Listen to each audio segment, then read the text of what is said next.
Un saludo a todos, jóvenes señoritas, estudiantes de quinto año. Vamos a continuar con la clase teórica de la materia de Clínica Integral Adultos.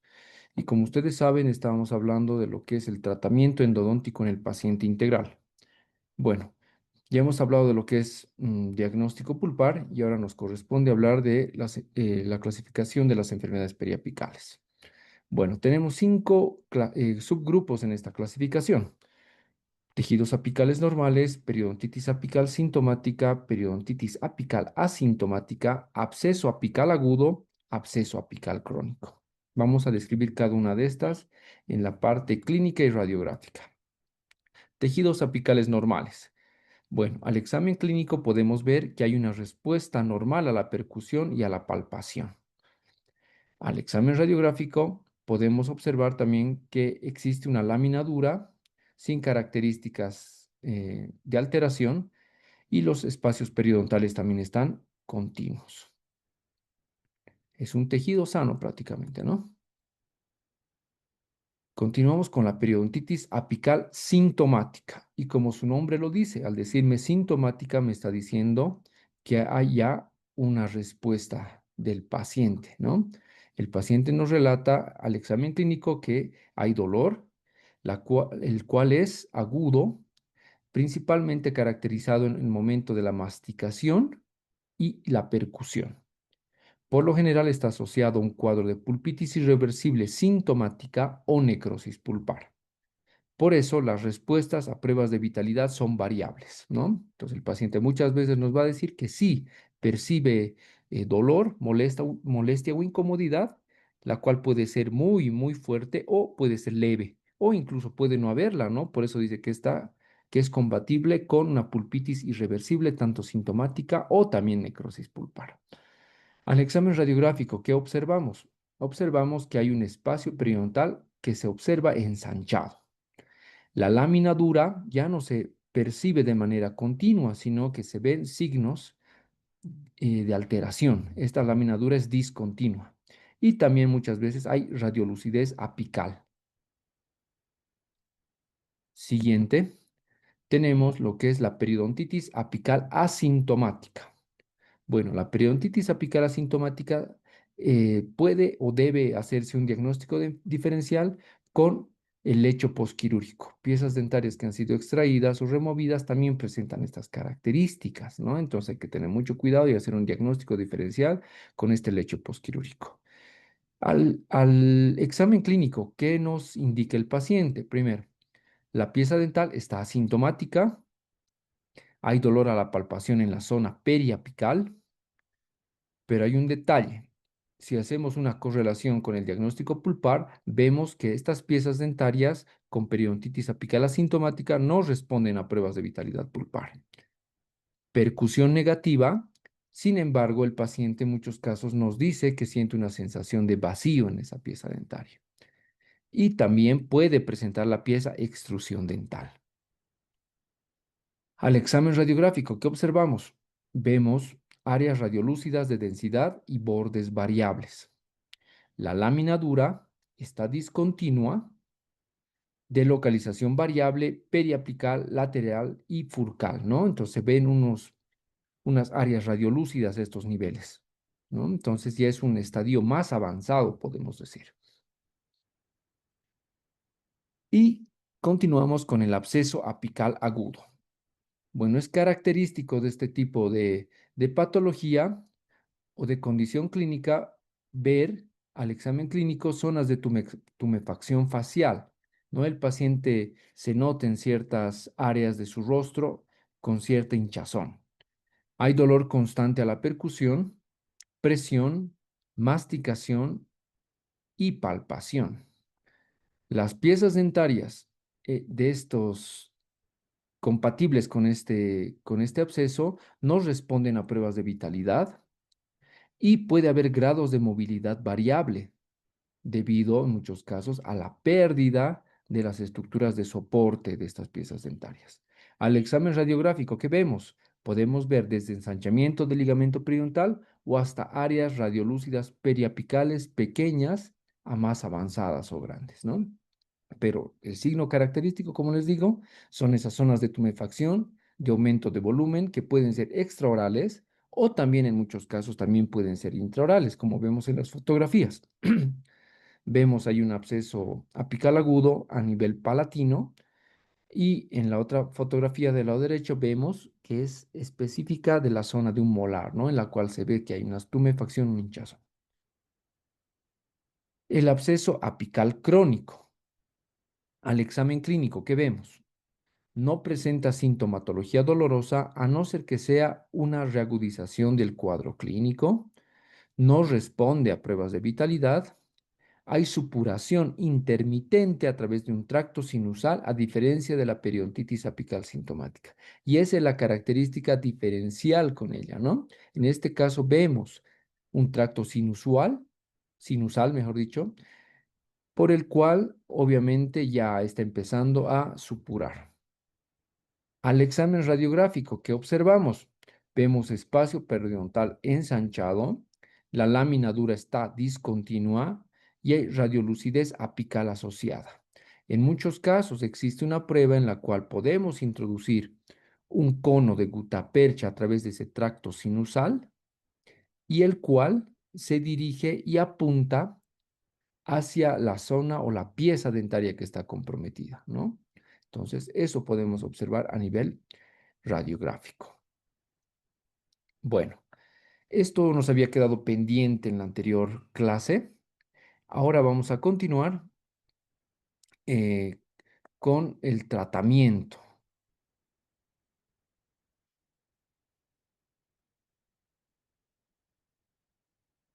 Denme unos minutitos, por favor.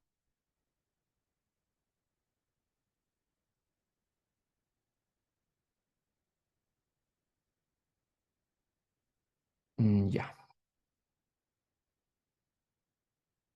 listo.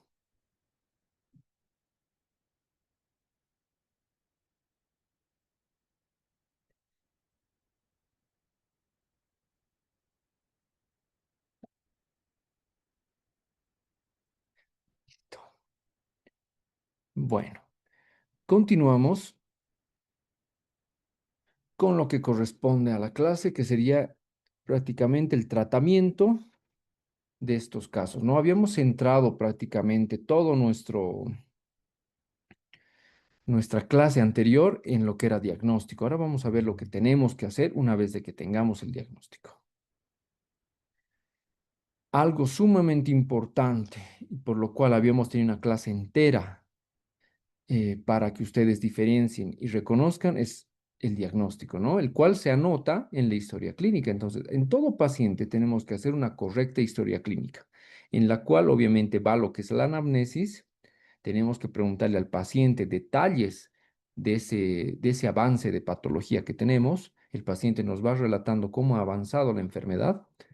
Tenemos que hacer un examen clínico, como les he mostrado, examen de vitalidad principalmente, examen de percusión y cuando ya tengamos un diagnóstico presuntivo, recién podemos hacer el examen radiográfico, el cual es complementario, es auxiliar, es de comprobación, no es el mandatorio para decir si una pieza dentaria va a tener un tratamiento de conducto o no lo va a tener. El examen clínico es sumamente importante y como lo habíamos visto en lo que estábamos hablando, tenemos que hacer una inspección, la cual puede ser visual principalmente, ¿no? Tenemos que valorar, ver qué características presenta esa pieza dentaria, si hay amplia destrucción, no hay amplia destrucción, puede ser por causa periodontal, ¿no? Etcétera. Y una parte importante del examen clínico también es la palpación. Tenemos que palpar principalmente la zona apical de la pieza dentaria que nosotros tenemos la sospecha de la pulpitis tanto irreversible como reversible o necrosis, ¿no? Hay que palpar a nivel apical. Ahí el paciente en muchos casos te va a decir que hay un tipo de molestia o dolor. Lo mismo, hay que hacer la prueba de percusión, la cual no es mandatoria, como les digo, de que la pieza dentaria va a llevar o va a necesitar un tratamiento de conducto. Lo que tenemos que hacer siempre, como no me voy a cansar de repetirles, es lo siguiente, que es la prueba de vitalidad pulpar. Aplicar frío, aplicar calor, lo cual el paciente va a referir como dolor. Una pieza dentaria sana, si le aplicamos frío extremo o calor extremo, va a manifestar dolor. Pero ¿cuál es la diferencia entre una pulpitis, una pulpa sana, una pulpitis reversible o una irreversible? Principalmente es las características de este dolor y la duración principalmente, ¿no? Como lo hemos repasado en la anterior clase, ahí está las características que tienen estas. Dentro de las pruebas de vitalidad o sensibilidad pulpar tenemos las pruebas térmicas, que es el frío principalmente, y el calor. El frío podemos hacerlo con cloruro de etilo o, si tenemos a mano, tal vez tal vez hielo de nuestro sillón dental, la jeringa triple. La aplicación de frío no es muy adecuada, ya que muchas veces nos puede dar falsos positivos, ¿no? Entonces tenemos que tener cuidado con eso. Es mejor utilizar esas técnicas que les digo para el frío. Y para el calor podemos aplicar la gutapercha caliente. Podemos calentar una barrita de gutapercha, antes aislar la corona de la pieza dental a la cual voy a aplicar esta gutapercha y colocarla, ¿no? Aislar primero la coronita con tal vez con un poquito de vaselina y aplicar el calor extremo, ¿no? Y ahí vamos a ver qué tipo de características tiene el dolor, si va a ser una pulpitis reversible y irreversible. También existe la prueba eléctrica, que es aplicación de electrodos. Son pruebas eléctricas, aunque a veces no podemos aplicarlas en el consultorio, ¿no? El examen radiográfico, como les decía, es un elemento auxiliar a mi diagnóstico. Yo no puedo iniciar diciendo voy a hacer un tratamiento de conducto en esta pieza porque aparentemente la caries está cerca a la cámara pulpar o aparentemente porque esta restauración está cerca a la cámara pulpar. No puedo hacer esto. ¿Por qué? Porque ustedes saben que la radiografía es una, es un estudio que es bidimensional. En muchos casos se sobreproyecta a la cámara pulpar, ¿no? E incluso eh, hay un detalle bien importante. ¿Por qué tengo que pedir radiografía sí o sí? Y no, y no hacerlo así de manera normal, digámoslo así, sin radiografía. Primero, porque la radiografía me sirve para valorar también si esa pieza dentaria tiene un pronóstico favorable, si después de mi tratamiento no voy a tener algún tipo de alteración. Me sirve para valorar el número de conductos que tiene la pieza dentaria. Me podría servir también para valorar si es que la pieza dentaria tiene una reabsorción interna, una reabsorción externa también en algunos casos podría presentarse. Para ver si hay reabsorción apical, cómo están los tejidos apicales. Me sirve para ver si hay una calcificación de la pulpa o de los conductos, porque en muchos casos también uno quiere realizar un tratamiento de conductos y no podemos llegar a la longitud adecuada de trabajo porque hay una calcificación a nivel de los conductos o a nivel de la cámara pulpar, ¿no? Entonces, un elemento auxiliar, no es un elemento de diagnóstico. Una vez de que yo ya tengo mi diagnóstico y estoy seguro de que voy a hacer un tratamiento, una terapia de conducto en la pieza dentaria, comienzo con la apertura coronaria.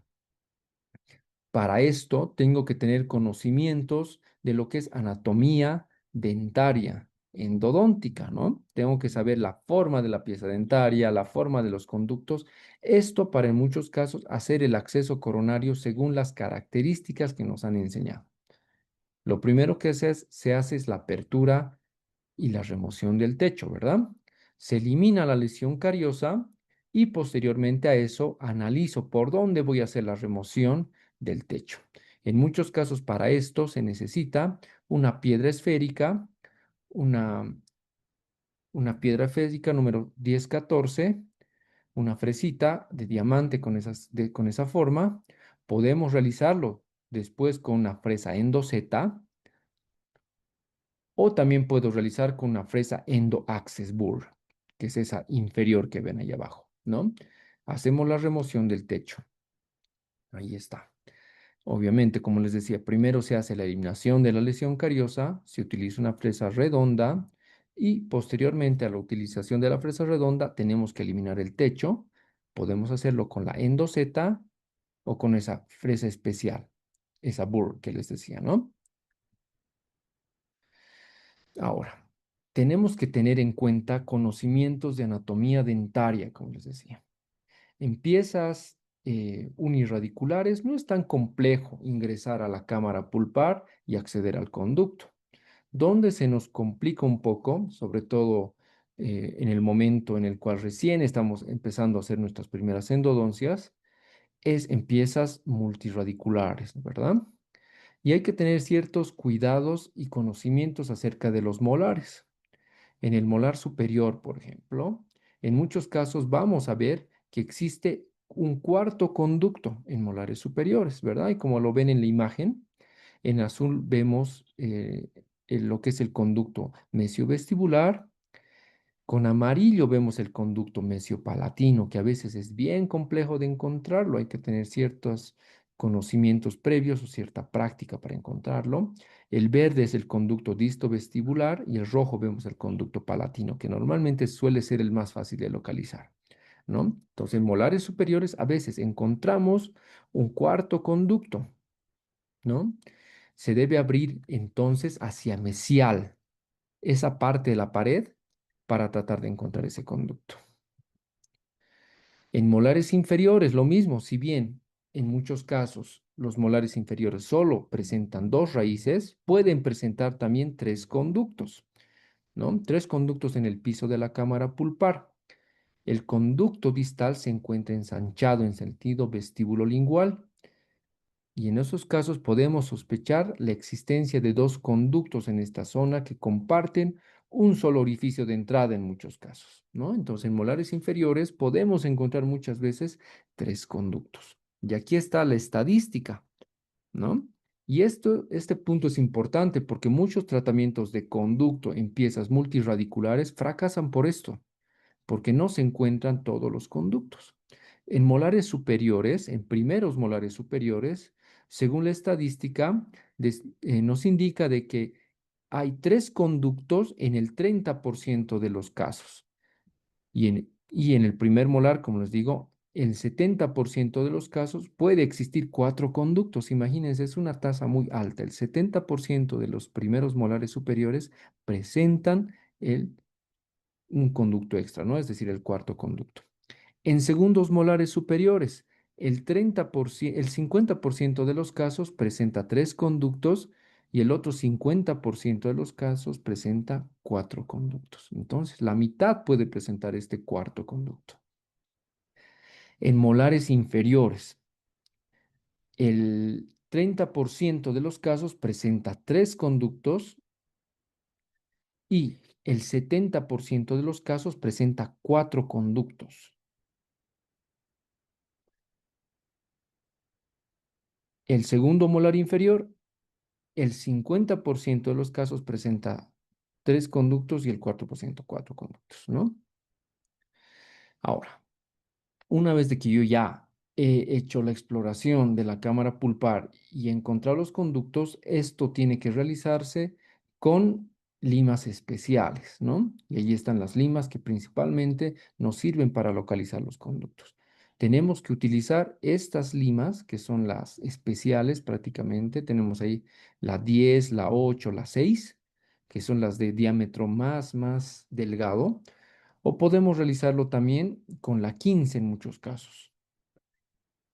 Y también contamos con un explorador endodóntico, con una sonda endodóntica que también nos puede servir para encontrar la localización de estos conductos. Ahora, si es que yo ya he localizado el conducto, tengo que realizar una correcta apertura coronaria, les decía, ¿no? Un correcto acceso a esos conductos. Para esto, en muchos casos, la literatura nos dice que podemos hacerlo con la fresa Gate-Glidden, como ven ahí tengo las fresas Gates, la fresa Endoseta o la LA Axis que habíamos visto anteriormente. Tengo que hacer lo que se llama el desgaste compensatorio. ¿Qué es el desgaste compensatorio? Es eliminar prácticamente la dentina de esta área de ingreso al conducto para evitar que la que la lima ingrese con mucho estrés, con mucho, ¿cómo diríamos? Con mucha interferencia, que no entre doblada, ¿no? Entonces, en muchos casos podemos utilizar la fresa Gates-Glidden, que una vez encontrado el acceso al conducto, nos sirve para eliminar la dentina de ese tercio coronario en la parte de ingreso al conducto. Ahí está, ¿no? Entonces, ¿qué pasa? Que en muchos casos, si nosotros introducimos la lima de manera directa al conducto, esta puede ingresar con mucho doblez, muy doblada. Y eso hace que la lima se estrese y en muchos casos, producto de ese estrés y ese constante movimiento de...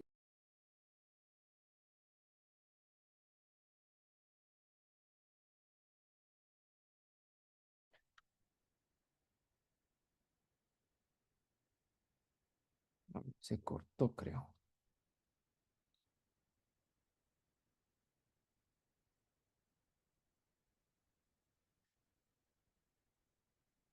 ¿No? Entonces, como les decía, para evitar que que esa lima ingrese con con mucho estrés, se hace lo que es el desgaste compensatorio. Y ahí está, ¿no? Entonces, introducimos nuestra fresa Gates para eliminar lo que es el tejido dentario, la dentina de esa zona de ingreso para que la lima ingrese correctamente.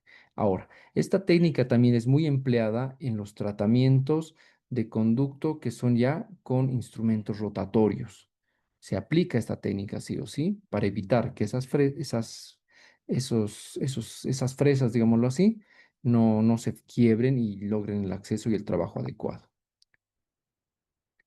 Ahí está la LA Access, ¿no? Como les decía, que tiene esas características principalmente, ¿no? Y se utiliza evitando, como les digo, que este ingrese en una posición inadecuada y se doble mucho. Hay que tener mucho cuidado con el uso de estas fresas. Lastimosamente, hay que tener mucho dominio y práctica, ya que en muchos casos pueden hacer falsos conductos. Y eso es algo muy complejo en la endodoncia, ya que prácticamente si hacemos un falso conducto o perforamos lo que es la zona de la furca, prácticamente el pronóstico de la pieza ya es malo, ¿no? Iría a una exodoncia. Tendrías que tener mucha práctica clínica para tal vez reconstruir la zona de la furca dentaria sobre todo por un acceso inadecuado o una perforación. O en muchos casos también puede fracturarse estas limas, ¿no? Estas fresas, entonces tengo que tener mucho cuidado con esto. Tengo que hacer la conductometría. Una vez que yo ya he ingresado al conducto, tengo que hacer una determinación de cuánto mide este conducto, para lo cual voy a hacer uso de las radiografías. Voy a introducir mis limas a una longitud de trabajo, la cual es previamente determinada mediante la medición de la radiografía, ¿no? Entonces, si yo he calculado de que en mi radiografía inicial tengo un ingreso de mi lima de 15, una longitud de 15, entonces para mi conductometría tengo que utilizar esos 15 milímetros. Coloco mi lima inicial, puede ser una 15, una 8, una 6, como les decía, le introduzco y tomo la radiografía. Y con este dato voy a percatarme que estoy en el conducto y que estoy con la longitud adecuada. Entonces, tengo que ver lo que es la longitud real de trabajo, como les decía, ¿no? Mido la radiografía con mi lima exploratoria, mido la misma cantidad e ingreso. Ahora, hay un detalle. ¿Y por qué es importante la parte de diagnóstico? Porque la longitud real de trabajo también está determinada por el diagnóstico pulpar que voy a tener. En casos de biopulpectomía, tengo que restar a la longitud total de trabajo 1,5 a 2 milímetros. En una necropulpectomía 1, le resto 1,5 de milímetro y en una necropulpectomía 2, resto 1 milímetro. ¿No? Esto porque los tejidos apicales en casos de necropulpectomías están más infectados, más contaminados, ¿no? Entonces requiero ingresar mucho más hacia la parte apical. Ahí está, ¿no? Esto otra vez repasando, ahí está lo que les decía. En la primera foto vemos, sin hacer ese ensanchamiento, esa preparación del tercio cervical para un correcto ingreso de mi lima, ¿no? Ahí está. Ahí está el tratamiento, ahí está la conductometría, localizando todos los conductos, como ustedes pueden percibir. En casos de molares inferiores, en algunos casos, como les decía, puede haber 3 conductos. ¿Y dónde tengo que llegar con mi lima inicial? Tengo que llegar a lo que es la unión cemento-dentina-conducto, que es el CDC, ¿no? Que es el límite cemento dentinario, es considerado el límite de seguridad y es el punto crítico. En las biopulpectomías, cuando la instrumentación no sobrepasa el CDC, hay más probabilidad de que éste se mineralice. Esta es la parte más importante, por la cual no tengo que invadir este espacio. No tengo que llegar a los tejidos periodontales apicales, ¿no? Puedo inflamar estos y en muchos casos puedo trasladar esa infección hacia esos tejidos. Y el proceso incluso de obturación del conducto cuando yo sobrepaso el CDC puede ser más largo. El paciente puede manifestar dolor por más tiempo y tal vez en muchos casos voy a tener que medicar por más tiempo. Hay que tener mucho cuidado, ¿no? En la unión cemento-dentinaria, como les digo, el CDC. Fíjense en la primera imagen, aquí tengo el CDC, que es este punto crítico donde se une, como les decía, el cemento, la dentina y el conducto. ¿Y por qué resto ese milímetro? ¿Por qué resto ese 1,5 milímetros, 2 milímetros? ¿Por qué? Porque en muchos casos, si se fijan, el CDC no termina en la punta exactamente.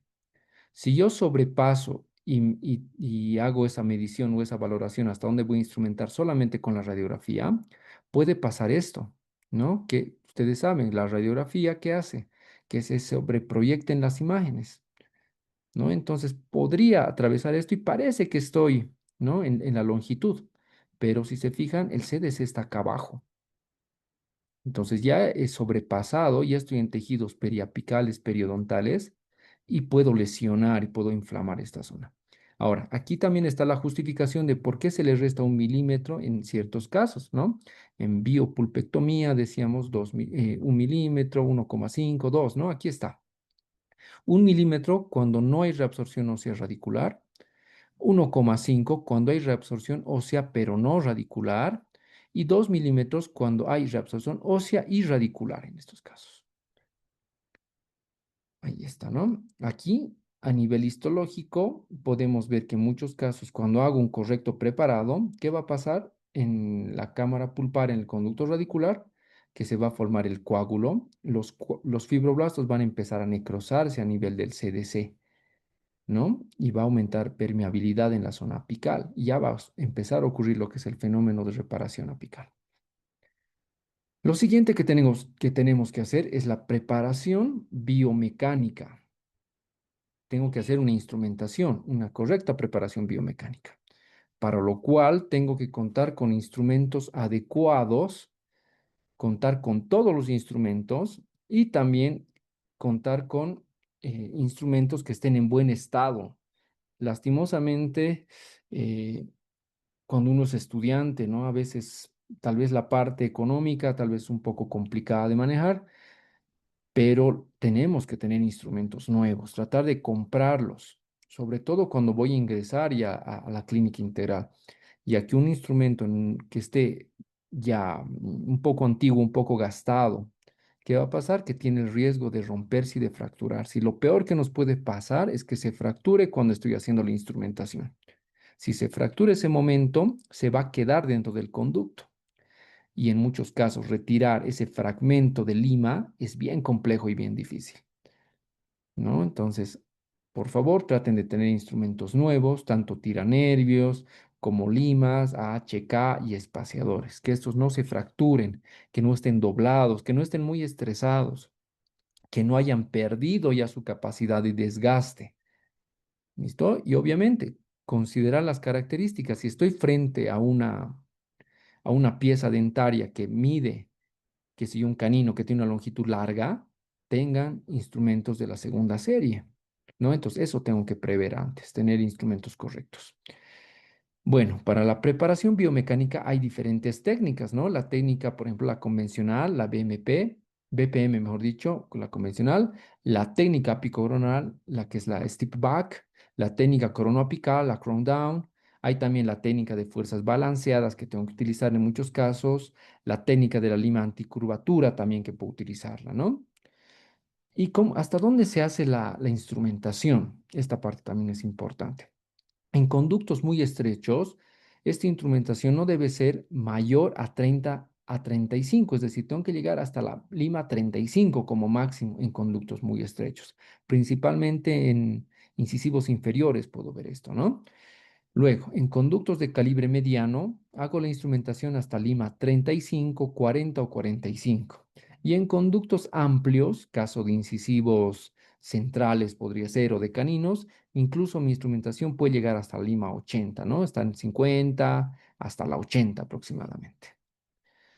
Las técnicas de preparación, hablaremos de la primera, la técnica convencional, en la cual ustedes ya saben, hago mi medición de la longitud de trabajo y tengo que hacer mi secuencia de instrumentación con la misma longitud.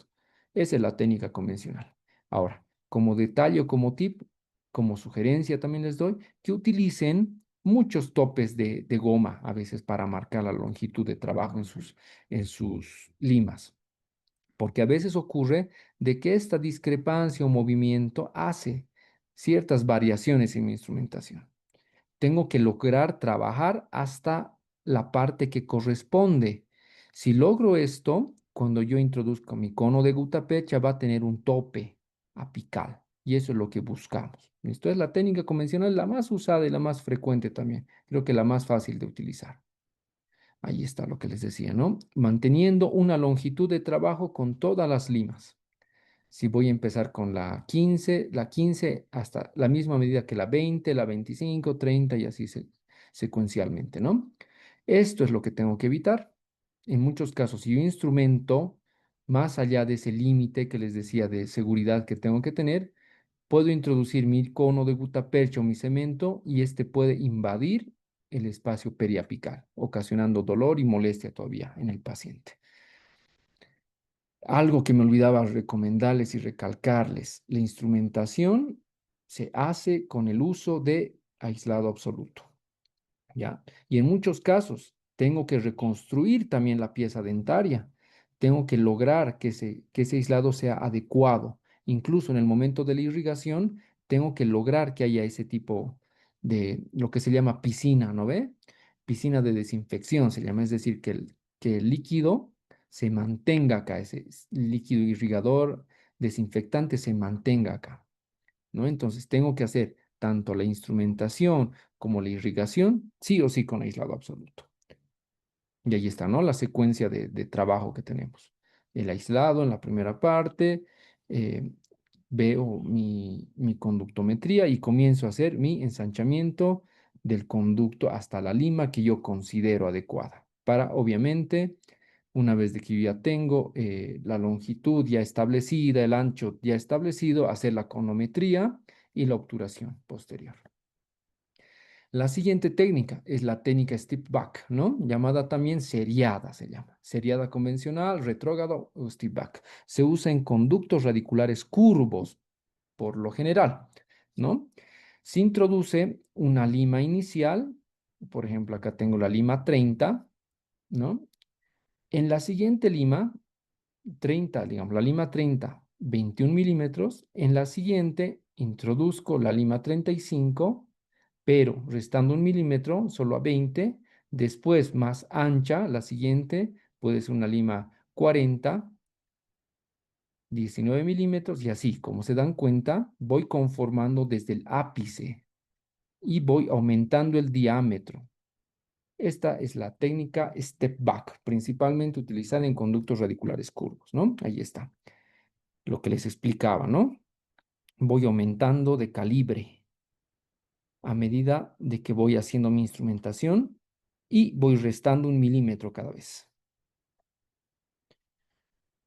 Hablaremos de la siguiente técnica, la técnica coronoapical o crown down, que es lo opuesto, llamémoslo así, de la técnica step back, ¿no? En esta técnica lo que hago es empiezo desde la lima más, en este caso, más angosta, llamémoslo así, ¿no? O mejor dicho, de la más gruesa. Introduzco mi lima más gruesa, pero no llego a la longitud total. Digamos que mi conducto mide 22 milímetros, ¿no? Entonces, ¿qué hago? Introduzco mi lima 30, en este caso, hasta 19 milímetros. Resto un diámetro de lima, por ejemplo, la lima 25, y le introduzco 1 milímetro más. Sería ya con la lima 25, 20 milímetros. Después sigo restando el diámetro de la lima, 20, pero ya ingreso 21 milímetros. Y llego a la longitud que había previsto, los 22 milímetros, con la última lima, la lima 15. Entonces, es lo opuesto, si se dan cuenta, ya empiezo a conformar mi conducto de arriba hacia abajo, desde coronal hacia apical. Esa es la técnica crown down. También existe lo que son las técnicas de fuerza balanceada, ¿no? Que a veces las realizamos también de manera inconsciente en muchos casos, ¿no? Que es una técnica de oscilación de los instrumentos que se realiza con la lima K. De izquierda a derecha se hace, ¿no? Entonces se hacen movimientos en los cuales ingreso con mi lima y hago un movimiento de rotación de 180 grados en sentido de las agujas del reloj. Y después vuelvo a girar nuestra lima 120 grados, ¿no? Y otra vez vuelvo a hacer el movimiento ya un poco más amplio, ¿no? Entonces, por eso se llama balanceada. Giro hacia la derecha y hacia la izquierda. ¿Qué hace esto? Hace que se elimine el tejido del conducto y también lo remueva, lo retire hacia arriba. No es una técnica muy útil, que principalmente se basa, como les digo, en la penetración, en el corte y la limpieza de los conductos. Es muy útil. Ahí está. Y en muchos casos los instrumentos rotatorios también hacen este tipo de movimiento, ¿no?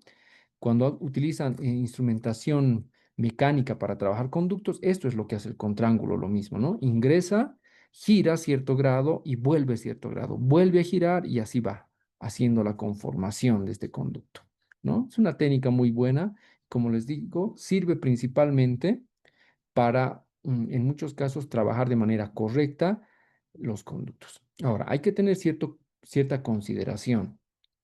Las piezas dentarias, las raíces, los conductos radiculares no son únicos y la anatomía interna de lo que es un diente es muy, muy, muy particular, llamémoslo así. En muchos casos tengo conductos principales, conductos laterales, colaterales, recurrentes, interrecurrentes, secundarios, conductos accesorios, ¿no? Entonces, tengo que hacer mi instrumentación tomando en cuenta estos parámetros.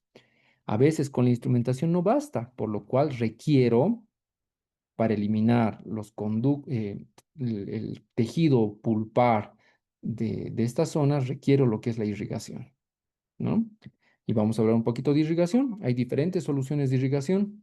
La que normalmente utilizamos es el hipoclorito de sodio al 0,5% a 1%.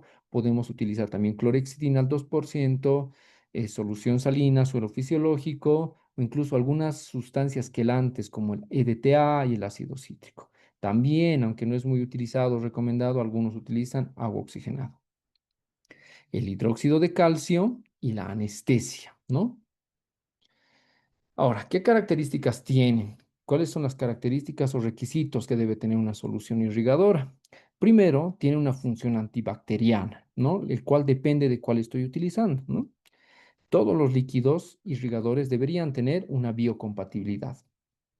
Y su función principal, la de la limpieza mediante el reflujo, lo cual elimina los restos que yo voy desgastando con mis limas, ¿no? Las raspas de dentina que llamamos. Tiene que tener en muchos casos sustantividad, es decir, que pueda permanecer en el conducto y pueda tener un largo tiempo de vida de desinfección dentro del conducto, ¿no? En muchos casos también los líquidos irrigadores también tienen un componente disolvente de tejido orgánico. ¿Listo? Y ahora, hay ciertas características, ¿no? Aquí abajo les menciono de que puede haber un grado de efervescencia si es que combinamos lo que es el agua oxigenada con el hipoclorito de sodio. En muchos casos, algunos utilizan esta combinación para lograr esta efervescencia y de que esta efervescencia tal vez circule o se distribuya más hacia esos tejidos o esos conductos accesorios que les decía, ¿no? Y el EDTA también puede ser utilizado en muchos casos para tal vez localizar conductos mediante este fenómeno que tiene de eliminación de la parte mineral y de mineral de la dentina, ¿no? Lo cual nos permite ingresar un poco más con las limas. Hablaremos de la primera, la clorexidina o el digluconato de clorexidina, ¿no? Es una sustancia química de amplio espectro, destruye bacterias gram positivas o negativas y tiene una característica bien importante, ¿no? Que es la sustantividad.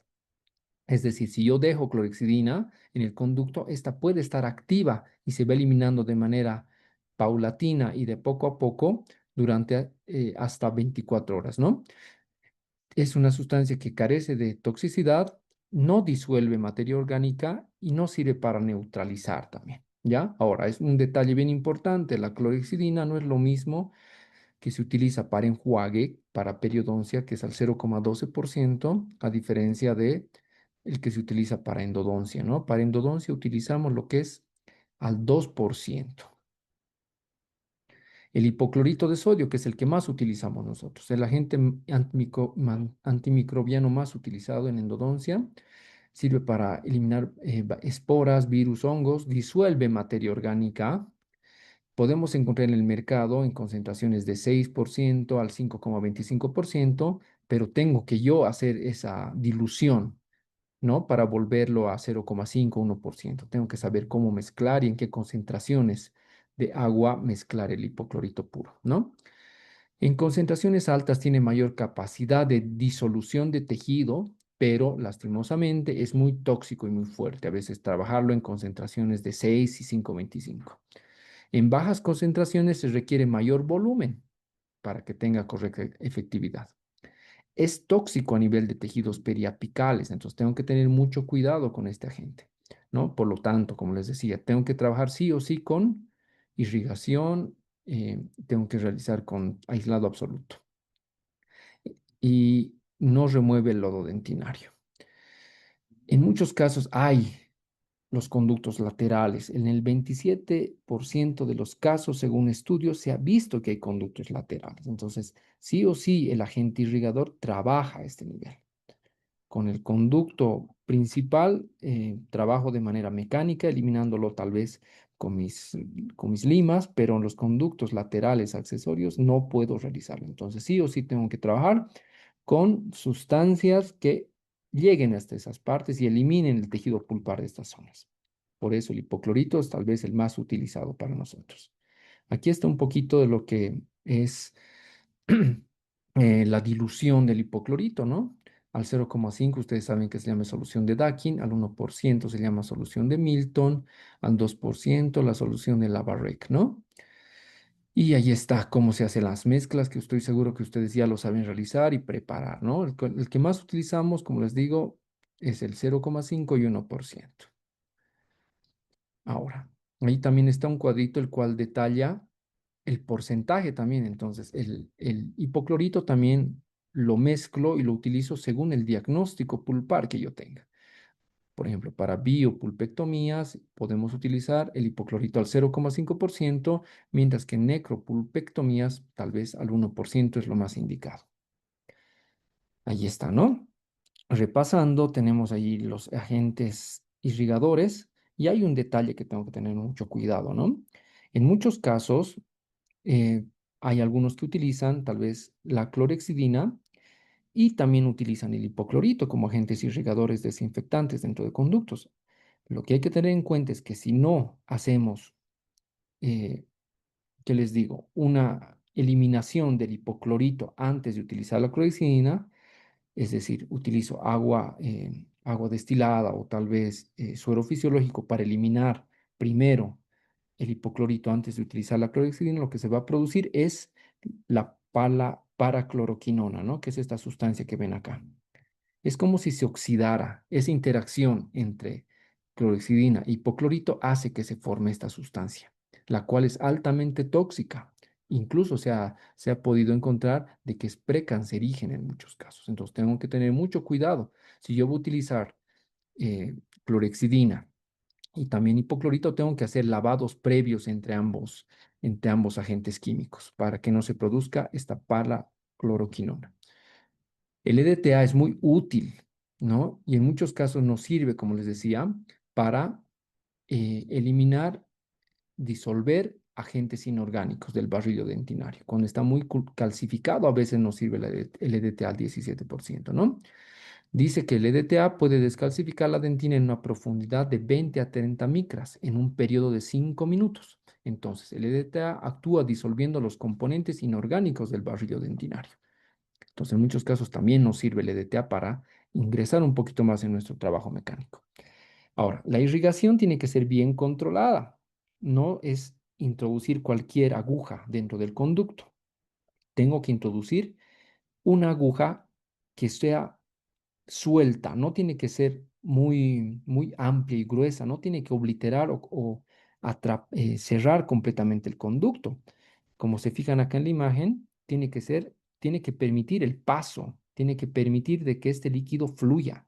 Si yo utilizo una aguja muy ajustada, lo que hace es que puede introducirse a mucha presión dentro de los tejidos periapicales y puede producirse enfisemas, y eso también es muy peligroso, ¿no? Entonces, tengo que utilizar una aguja adecuada. Hay agujas especiales para esto, pero también puedo utilizar unas agujas, tal vez que utilizan eh, para la diabetes, han de ver, ¿no? Unas agujitas bien delgaditas para la insulina, las delgaditas, las más delgaditas sirven, son muy útiles, ¿no? Al mismo tiempo de que hago la irrigación con cualquier sustancia química, también puedo hacer la aspiración, ¿no? Entonces, como les decía, la aguja tiene que ser holgada para permitir este flujo y salida de ese agente.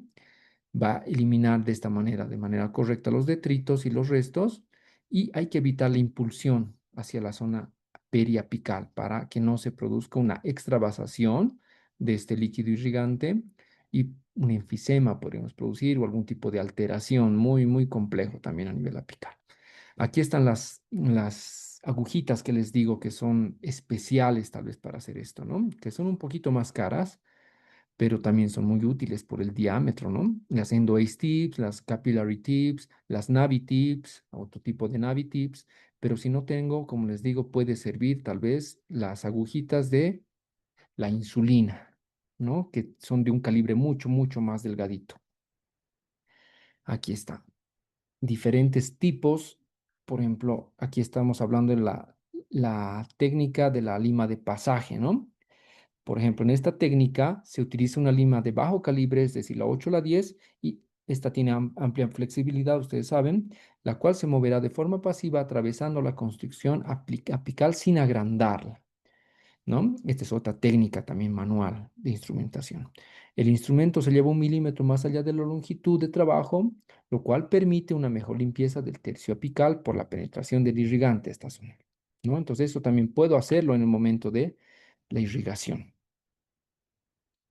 La medicación, o también llamado curativo de demora. Esta parte es bien importante también, ¿no? En casos de biopulpectomías, tenemos ciertos medicamentos que nos sirven. Lo mismo, hay ciertos medicamentos que solo se utilizan en caso de necropulpectomías. En biopulpectomías, podemos utilizar la combinación de lo que es corticoide más antibiótico, ¿no? Es muy bueno utilizar esta combinación por ejemplo, podemos encontrar en el mercado como el Otosporin, el Encicortin, el Flamicort, que son muy buenos, ¿no? Que son antiinflamatorios más antibióticos, bactericidas de amplio espectro. Y en casos de necropulpectomías también podemos utilizar formocresol o incluso el paramonoclorofenol alcanforado, ¿no? Aunque su uso en la actualidad está muy debatido y controversial. Hay muchos que ya recomiendan no utilizarlo porque hay que saber utilizarlo, es muy potente, ¿no? Entonces tengo que a veces aplicar una gotita muy pequeñita en un algodoncito y tal vez exprimirlo al máximo posible y recién depositarlo en el ingreso del conducto incluso, ¿no? Actúa por distancia en casos de necropulpectomía solamente. Lo que más utilizamos en nuestra clínica es el hidróxido de calcio, ¿no? Pero tenemos que saber cuál hidróxido de calcio es el que utilizamos, ¿no? El que tenemos que utilizar es el que es en polvo, ¿ya? No utilizar el hidróxido de calcio que es para recubrimiento pulpar, ¿no ven? El dical, como ustedes o nosotros lo conocemos, ¿no? Ese no sirve para tratamiento de conducto. El hidróxido de calcio que sirve para tratamiento de conducto es el que es en polvo, el cual puedo mezclar con agua destilada, puedo mezclar con antibiótico, o mejor dicho, con anestésico en muchos casos, ¿no? O puedo, con glicerina también se utiliza, que es muy buena mezcla para que esté mucho más tiempo y no se disuelva y no se esparza, ¿no? La glicerina nos ayuda a eso. Entonces, eso es lo que tengo que utilizar. Existe en el mercado también jeringas de hidróxido de calcio que son más caras, ¿no? Que ya están preparadas, tienen una consistencia adecuada y ciertos componentes también que son muy útiles para la endodoncia, pero como les digo, es muy caro. Lo que podemos hacer tal vez en la clínica es utilizar o mezclarlo nosotros de manera normal, ¿no? Que nos dan el polvito y nosotros lo mezclamos ya sea con propilenglicol, con glicerina, con agua destilada, incluso como les decía, puede mezclarse si no tengo, tal vez con un poquito de anestésico. Y obviamente eso lo tengo que empacar e introducir en el conducto. Ahora, es muy controversial esta parte de cuánto tiempo lo dejo, ¿no? Esto varía. Esto varía según el diagnóstico inicial, por eso es importante tener un correcto diagnóstico. En casos de necropulpectomías, tiene que estar este medicamento por mucho más tiempo, ¿no? En casos de pulpitis irreversibles, que ya tal vez tienen larga data y hay una colonización bacteriana muy amplia, estos también tendrían que dejarse mucho tiempo. En la literatura nos dice incluso que debería dejarse de 7 a 21 días y no aperturarse ese conducto. Lastimosamente, en la clínica, por falta de tiempo, etcétera, etcétera, hacemos tratamientos de conductos dejando medicación, tal vez 24 horas, 48 y recién obturamos, ¿no? Pero como les digo, esto va muy de la mano con lo que es la sintomatología. Cuando yo aperturo, el conducto este tiene que encontrarse ya libre de sangrado, libre de olor, libre de cualquier tipo de exudado, ¿no? Entonces recién voy a poder hacer la obturación. Y pasamos a esta, ¿no? La obturación. Hay una secuencia operatoria, ¿no? Tenemos que hacer la comprobación radiográfica del cono principal, es decir, con el cual he hecho mi trabajo biomecánico. Si he trabajado hasta la lima 30, entonces mi cono tiene que ser el cono 30 y tengo que hacer una conometría. Después del análisis de la radiografía, voy a seleccionar mis conos auxiliares y voy a proceder ya al proceso de obturación, colocando el cono principal, embebiéndolo o impregnándolo tal vez del cemento endodóntico y procedo a hacer mi condensación, ¿no? La condensación lateral creo que es la más fácil de usar, la más activa, la que da mejores resultados. Y introduzco mi cono principal, hago condensación, introduzco mis conos laterales, hago la condensación vertical al finalizar y obviamente el acabado final. Veremos cómo es este, ¿no? Ahí está. Ya he hecho mi trabajo biomecánico hasta la lima 30, les decía, entonces mi cono principal tiene que ser la lima 30. Antes de hacer la obturación, obviamente tengo que desinfectar, lavar correctamente el conducto, introduzco mi cono principal embebido con mi cemento endodóntico. En algunos casos hay técnicas en las cuales primero introducen un poco de cemento dentro del conducto. Puede usarse también esta técnica o también la otra técnica que les decía, ¿no? En la cual embebo o esparzo un poquito de cemento endodóntico en el cono principal de gutapercha y lo llevo al conducto. O también puedo hacerlo con un instrumento, primero llevando el cemento y después el cono, ¿no? Procedo a hacer la condensación lateral y empiezo a utilizar mis conos auxiliares, mis conos secundarios, y así más o menos es lo que se obtiene, ¿no? Tengo un cono principal y los conos accesorios también. Procedo a hacer mi prueba radiográfica, la prueba de penacho. Entonces, cuando tengo ya todos mis conos, tengo que hacer una prueba, ¿no? hago una radiografía para ver si hay una correcta condensación y compactación de la gutapercha, si he llegado a la longitud que yo quería, y recién procedo a hacer el corte. El corte se realiza a nivel del límite amelocementario normalmente.